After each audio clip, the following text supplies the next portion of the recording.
В конце прошлого года 10 юным жителям республики посчастливилось побывать на родине Гёте. Все они победители мультимедийного конкурса на немецком языке «Республика Коми. Мой край родной». 8 дней ребята посвятили изучению мультимедийных техник в Музее кино в Германии. Нина Чешкова встретилась со студентами.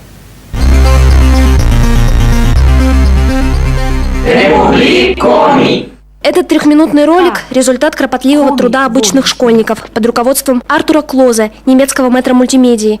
Языковой барьер для творческих людей – не преграда. Этот мультик о Республике Коми, о нашем крае. Мы просто хотели рассказать о том месте, где мы живем, о особенностях. Успели все, даже по магазинам за сувенирами. А вот идея мультфильма родилась у ребят спонтанно.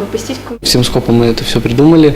Благодаря только нашим мозгам, нашим усилиям мы эту идею воплотили в жизнь. Каждая буква в названии родного города рождает образ, и на экране целая история.